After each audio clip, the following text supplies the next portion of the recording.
Hey friends, welcome back to the channel. My name is Alex and today we're going to talk about custom JWT authentication with Spring Security and Spring WebFlux. So we're going to build an application where a user can provide their valid credentials like the username and the password, and the application checks if they are actually valid. If that's the case, we return a JWT, and that can be used in subsequent requests in the authorization header with the bearer and the token itself. So with that said, let's talk about the disclaimer. So security is really a hot topic and everyone should know that. What I'm showing here should serve as a sample application. So you shouldn't copy this one-on-one directly into your code base unless you really know what you're doing. I will turn off some sensible defaults in Spring Security, which again, you should only do if you know what you're doing. So although we are building a JWT authentication, this doesn't mean that we're using OAuth, right? If you're looking for a full OAuth solution, use the OAuth starters from Spring Boot. They will give you everything that you need. And the stuff that we're building today is pretty similar to what you can find in the resource server implementation. It's just a little bit stripped down. So if you're looking for the full solution, just look there. And now really, let's code.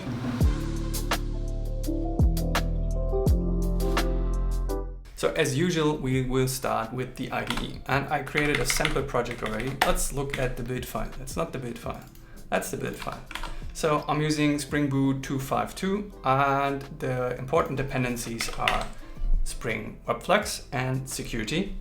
And there's another dependency that we're going to need. I'm using the JWT library, which will give us everything to create JWTs and also validate them. So with Spring Security in the class part, what I can do already is just open the application class and I can already run this. And what's going to happen is that we will see that Spring Security is creating a default password for us, which we can use with the user, which is named user. But there's not really much to use it for at this point. So let's start with a sample controller that we're going to extend over this application. So I'm creating a REST controller here, call it user controller. And there's going to be just one endpoint for now. It's a get mapping /me. Yeah, let's do this. So what I want to do is, this is a function that is only invoked if the user is authenticated already. So I want to access the principal here, and I can do as follows. So I can say authentication principal, and that's the principal. And let's create a small data class here called profile, which will just have the username, and we will return that. So I'll explain the bits in a second. So let's just do this. Return profile principal name. So as you can see, I'm using coroutines. I'm using the suspend functions. I'm not using the handler functions here, although I could. And what I return is a profile. I'm doing this because I don't want to publish the naked principal back to the client. I just want to wrap it in something nice and only expose the username. So if we now use that, we should be able to see our current user. So let me start the application again. It's starting. So again, I have this password. And now let's see, I'm using HTTP. So if I call this without any proper authentication, what I should see is this. It returns a 401 unauthorized, which is expected, and it hints with the www authenticate header that I should use basic authentication. So we will use this. So it's user and the password that Spring has generated. So I'm trying this now. That works. There's a HTTP 200, everything's just fine, and you can see I'm getting back the username. So while this works nicely, we're going to swap the basic authentication now for the JWT authentication that we're going to create ourselves. So the first thing that we're going to do is create our security configuration. So let's call this security config. It's a class. Oh, come on, go away. The important thing that I have to enable here is enable WebFlux security. So Spring Security can actually get activated. Now there are a couple of things that we need. We need the user details and usually also a password encoder. And most of the tutorials that you find for Spring Security will show you the no or password encoder probably, which tells you to not encode passwords at all. We're not going to use that because it's just too easy to use a more legit password encoder. So I'm using the password encoder password encoder. I'm going with the bcrypt password encoder. I'm going to use that. That's been, and enable WebFlux security. Oh, that's a strong. Enable WebFlux security. So if I peek into this, I can see it has the configuration annotation attached. So that means I can add custom beans here to the application context. So I started with the password encoder. And again, what we need is the user details. So how should we do this? Let's call it user details service. And since we are in the reactive realm right now, it's called map reactive user details service. I'm gonna need, let's actually inject this here. Could invoke it directly, but I'm doing it like this because now we create just one user on the fly. I'm not showing you how to actually use JPA or anything to store the users, but we just do it in memory to save some time. But it works equally well if you just hook it into JPA. So user, I'm getting a builder. So the username is gonna be Batman because everything else is boring, right? And now comes the password. And this is gonna be encoded already. So I'm using the encoder and encode the raw password, which is saltfish. And with that, we need a role. Let's just give it role user and build. So that's the user. And now we stuff this into the map reactive user details service like this. Okay, so now this is our user. It's no longer user and the password that Spring Security has generated, but Batman is our new user now. So the next step is actually configuring Spring Security. What we're gonna do is this Spring Security filter chain. And we need the HTTP servers. That was wrong. It's the other way around. It's server HTTP security. Let me just think. Server HTTP security, and we return the security web filter chain. So, and as I said, I'm going to turn off a few of the defaults. And again, just make sure you know what you're doing because this may punch holes in your security defense against malicious users, right? So let's start. HTTP authorize exchange. So I'm already, yeah, let's do this already.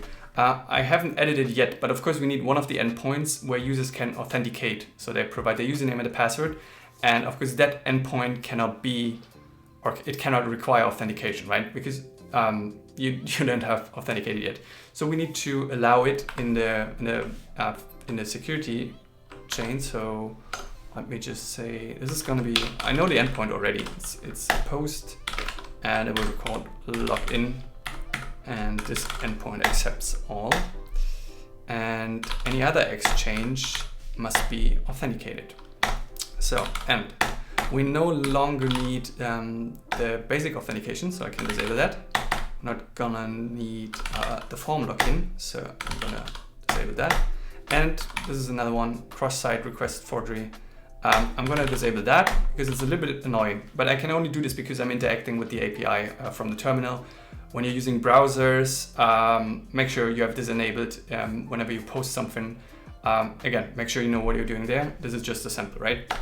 So, and now I can just call build.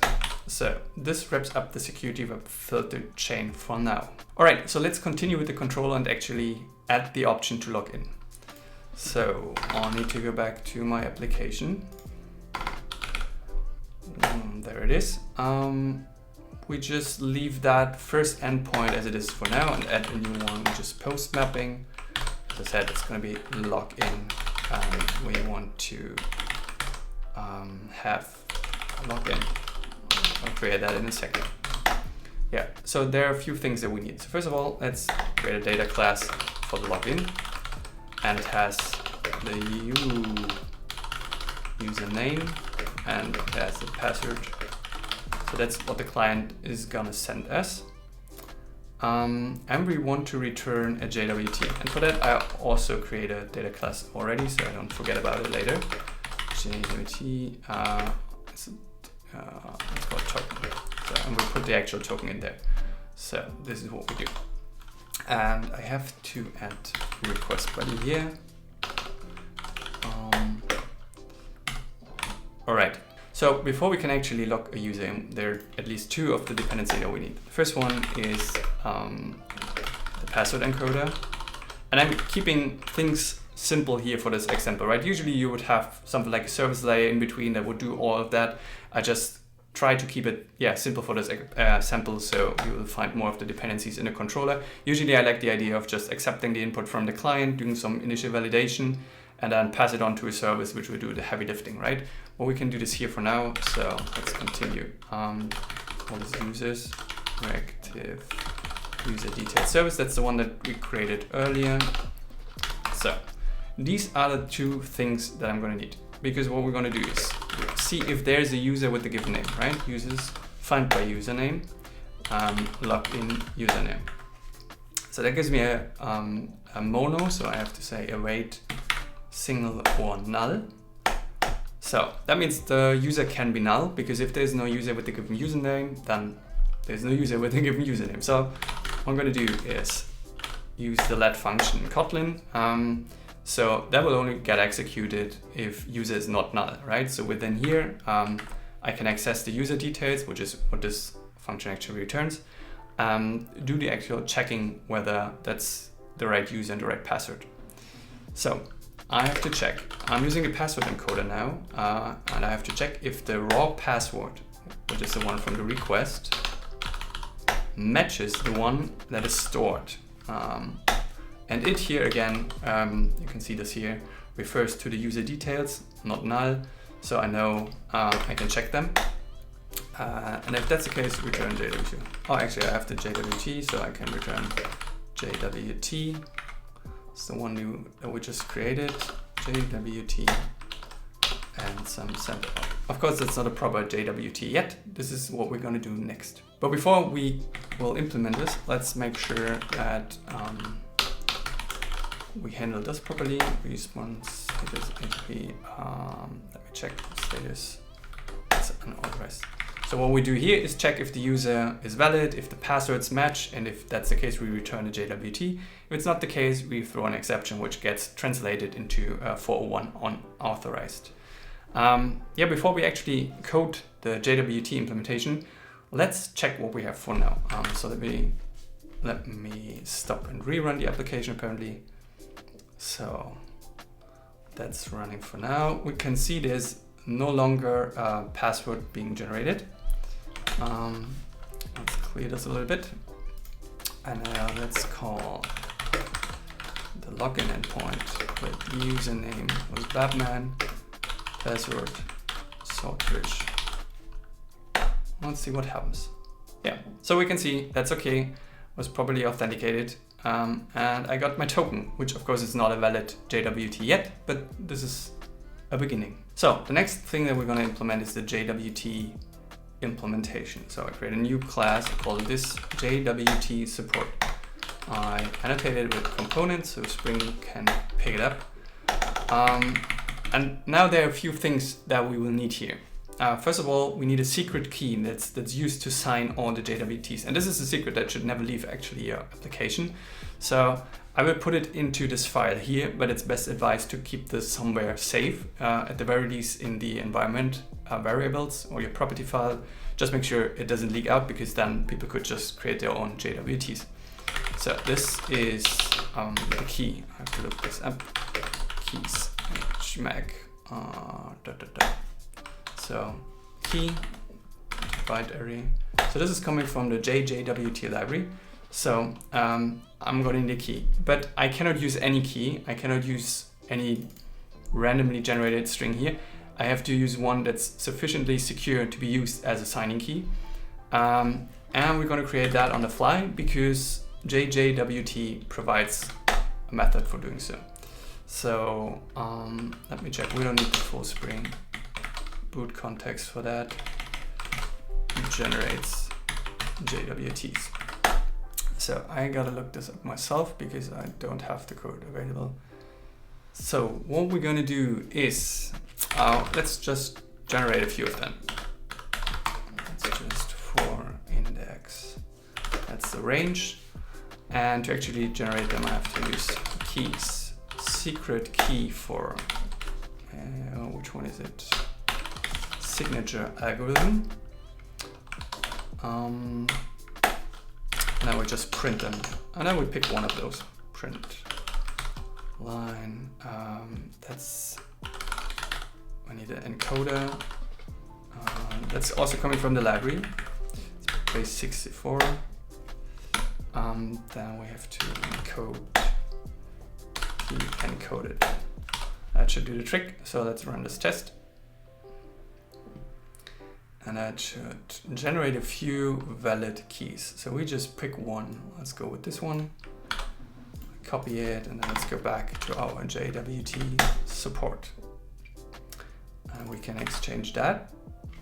Was that correct? No, was it? For a valid key. So that's the key already. So before we continue, we need a data class or a class representing an authentication within Spring Security. And this is going to be our BIRA token. So this is what it looks like. There is a class, we call it just BIRA token, and that will just have a value, which is the actual JWT. And that's an abstract authentication token. And that requires a list of granted authorities, but we can use authority utils. No authorities, that's it for now. But we have to implement a few functions, which is get credentials, and that would just be the value itself. That's just fine. And we do the same for the principal for now. So this represents a BIRA token, an unauthenticated BIRA token in our application. So let's write the code to generate a BIRA token for user. It's going to be a function, and let's call it generate. We expect the username, and for the username we return BIRA token. And now comes the magic. We get a builder, JWTS. JWTS means JWT signed. Getting the builder. And then subject, so I'm assuming you are familiar with JWTs and how they are structured. So I'm using the subject now to add the username, and we will see what this will look like in a bit. Now I have to specify the issued at date. So when was this token issued? And I'm going with date from, because I have to provide a date, but instant now. Import this one. And I have to specify the expiration, set expiration. And the expiration is also date from, it's instant now, plus 15 minutes.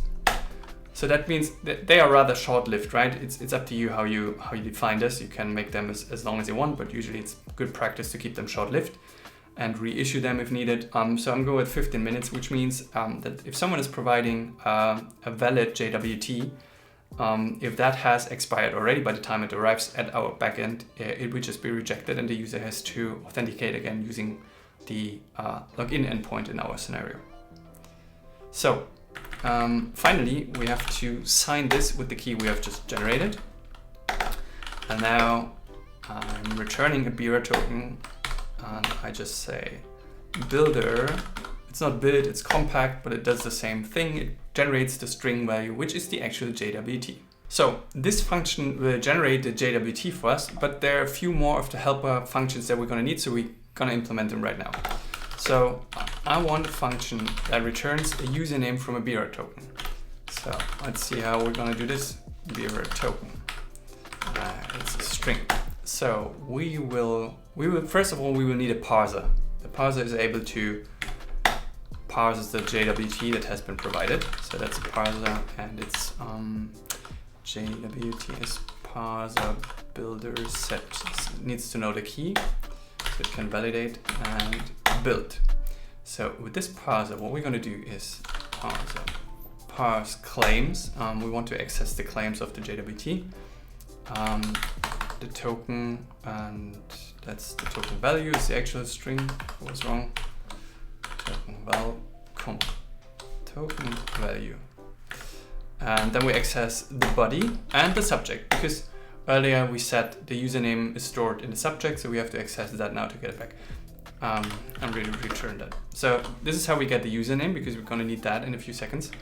And we also need a way of validating it. That's something, when a user sends a JWT, we of course must validate if the user matches the JWT that has been provided, and validating what I just said before, making sure that the token is not expired or anything like that. So we're going to create a function for that. It's called isValid. It expects the token, and it expects the user details. I make them nullable because it might be the case that we don't find a user, and then we can check this here as well. We return a boolean whether it's valid or not. So we first have to access the claims again using the parser as we've done before.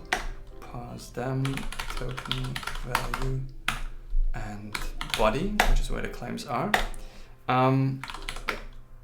Unexpired, unexpired. I actually looked that word up before. Unexpired means that the expiration is after date from instant now. So that actually means the expiration date is in the future, right? So it's not expired or unexpired. So, and we consider a token valid if it is unexpired and the claims subject, which is the username again, which I've used here already, equals the username of the user details we got here, right? So we checked, is it expired or not? And if it's not expired, making sure that the username in the JWT matches the user that currently wants to sign in. So let's continue with our controller and extend the login function. So the controller lives in here, because here we returned the sample JWT. That of course doesn't make sense anymore. So what we can do here is return the actual JWT. And in order to do so, of course we need our JWT Support component. JWT Support. So what we can do here is not a sample string. We can say JWT Support generate JWT for it username. Something's missing. JWT Support generate value. So that's it. Now we finished the first part of actually getting a JWT for authenticating. And let's try this out actually. Let me stop and rerun the application as before. So, and now we should actually get a proper JWT unless I made any mistakes. We'll see. So that has started and I'm doing this call again and we can see I got a JWT. So let me copy this and let's go to Safari. There's this site, it's called JWT.io, which you may be familiar with. And I can just put in what I got here. So this is the JWT and you can see what comes out of it is it has Batman as a subject. And we have the date when the token has been issued and when it expires. So we can see it's 12:03 and it expires 50 minutes from now. So that has worked. We got the JWT. That's just half of the equation, right? So what we're going to do now is making sure that whenever a user sends back a valid JWT, we have a means of validating it and then authenticating the user successfully. So let's go back to the IDE. So let's write the actual components that we're gonna need there. Create a new file and call this authentication because it will hold multiple components, because I'm just a little bit lazy to put them all in individual ones. So the first thing is when we get a request, we have to check if it contains the authorization header and if it contains a BIRA token. So we extract that token and create an authentication out of that. And in the second step, we make sure that this authentication is actually valid, like we authenticate the authentication. So let's start with the former. I'm creating a new component, and this is going to be an server authentication converter. So let's see how this looks like. JWT server authentication authentication converter. That's a long one. Server authentication converter. So gotta implement this and convert. So we get a server web exchange, and what are we going to do about it? We have to return a mono authentication. So what we will do is mono just or empty. So we either return a mono or a mono, like an empty mono. So we now first access the authorization header. So exchange, I access the request, the headers, and now there may be multiple. So I want the first header. That's the authorization, so I can use this one. So I want the first header that matches the authorization, or it's called authorization. So if I have one of those, I want to make sure that this value of the header starts with BIRA, otherwise we may not be interested in it. And then if it does, I just access the part after the BIRA, because only that will be the JWT. So that starts at index 7. And once I have that, I actually map this. This is our JWT into a BIRA token with the JWT. So that's it. That's the first part. Something's not correct here. Yeah, because that can be null, but yeah, so you know what, usually that's not null, so I'm doing the brute force method here. So again, what we're going to do is we look into the request, we check the headers, and in particular the authorization header. We get the first one, usually there should only be one at most, and we make sure that it starts with BIRA, and if it does, we just extract everything that comes after the BIRA string, which is the actual JWT, and we map this back into a BIRA token. And this function should return a mono authentication, and as I've shown you previously, our BIRA token actually implements that interface. So let's actually check if it's an interface. Here it is. So that's the first part. And now once we have that, it's time to authenticate it. And this is what the second component is being for. So this one is actually quite important because it's going to be our authentication manager. So let's call this JWT Authentication Manager, and it's going to be a reactive authentication manager. So what does it need? There's one function, which is authenticate. So we get in the authentication, and we have to make sure that we return an authenticated authentication. That's a mouthful. So we do something very similar. We do mono, just or empty. And now we use the authentication that's provided. And then we filter it, because there may be multiple authentications. We usually know that there aren't that many, but just to be sure, let's say auth, it's hard to read. Auth is our BIRA token, because we can only validate that. If it's the case, we cast it, so we can use the BIRA token as it is. Token class Java. And yeah, now I'm skipping a little bit ahead, because I'm needing a helper function to actually pull off the validation, because otherwise it's going to be hard to read. So let's do this first. Let's create a new function.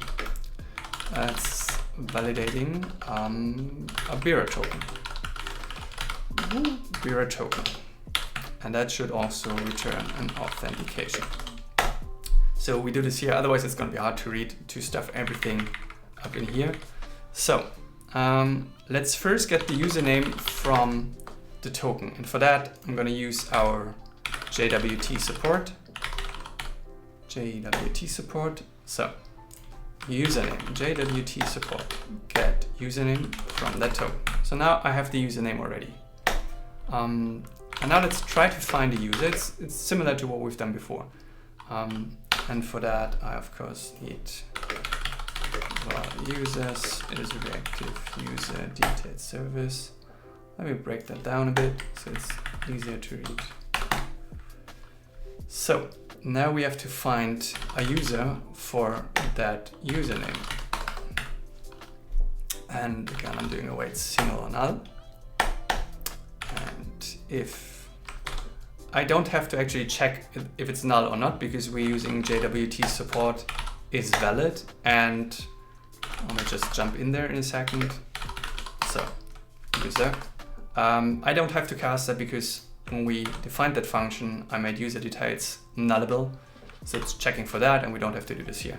So if that matches, so if the token is valid, like the user name matches what is in the token, and we can find the user by that name, and the token is not expired. If that's the case, we swap our BIRA token for an actual username password authentication token. And now let's put in the username, user password, and the user authorities, so we can have all of that.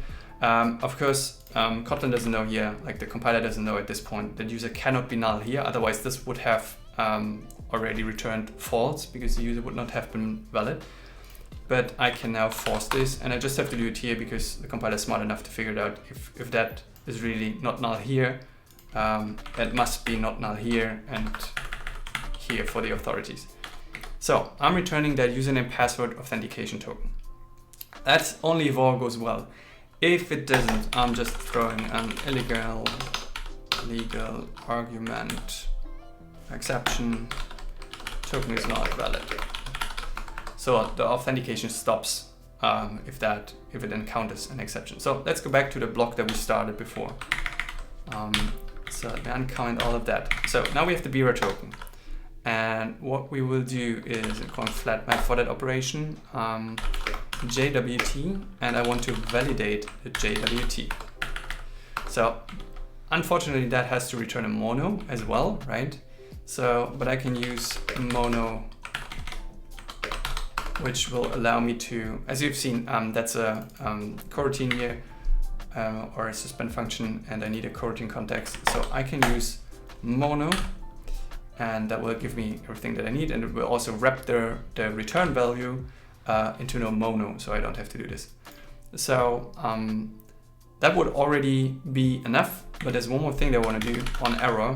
I want to map any errors, because there may be an error be thrown here because the token is invalid, so I have to catch that.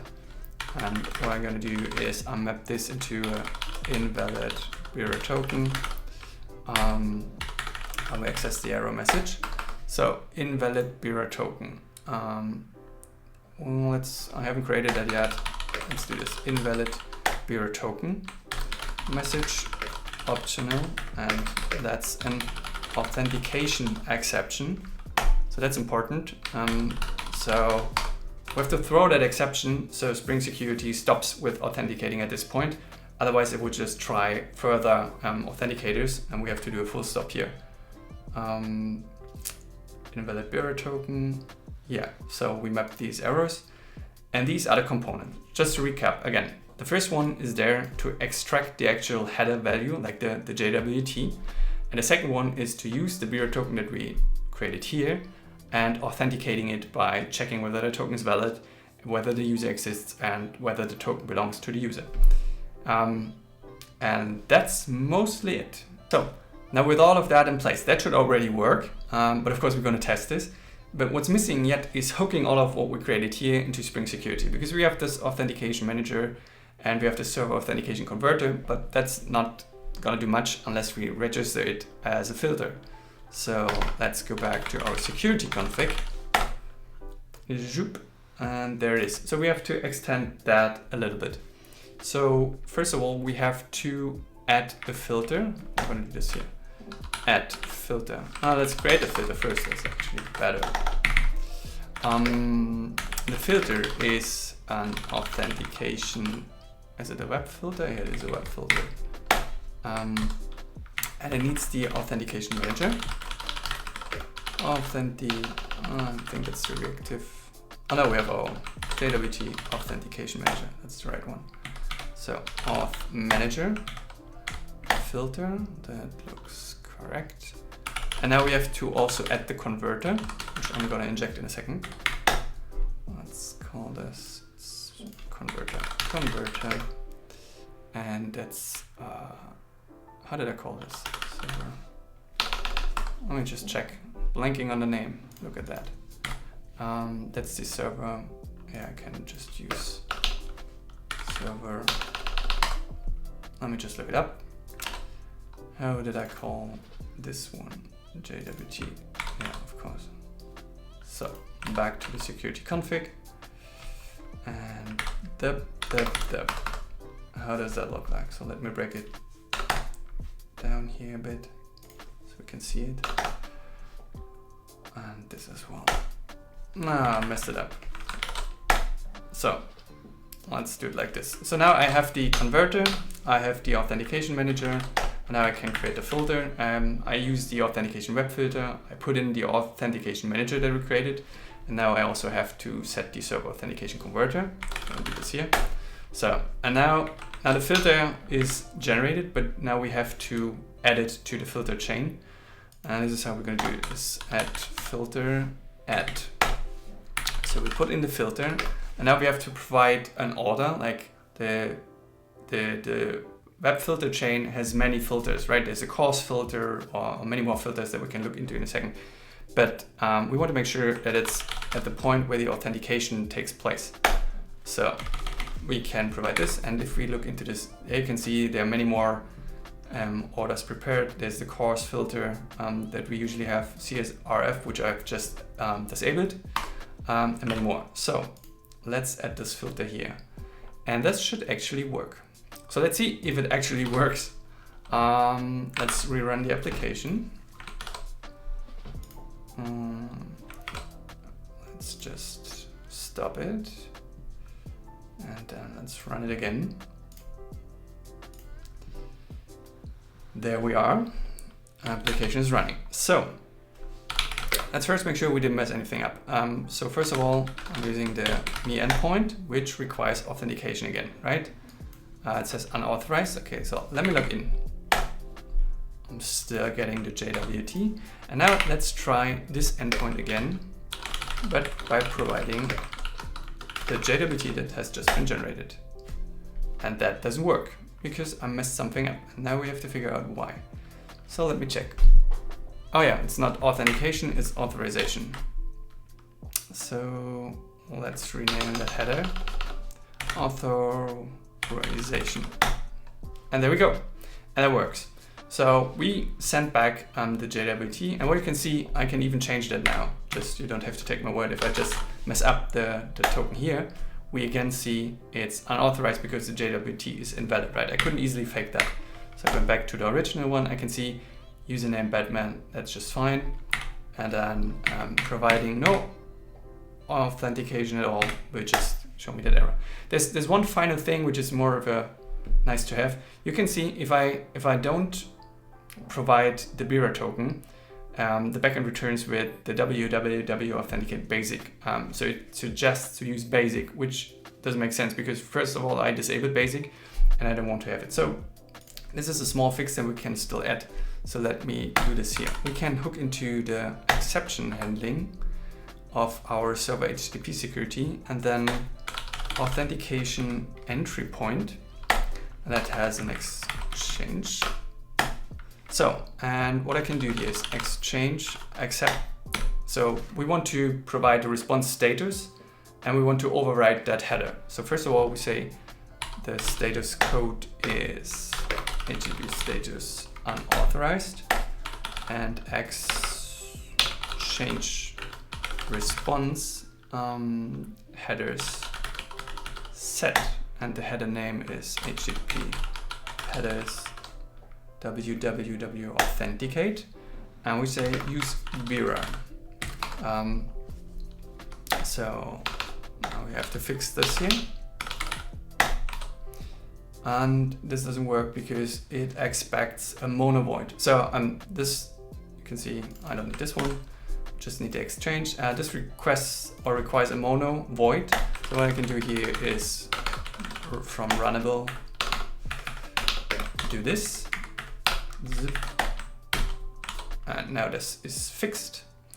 So then let me restart the application. Let's check.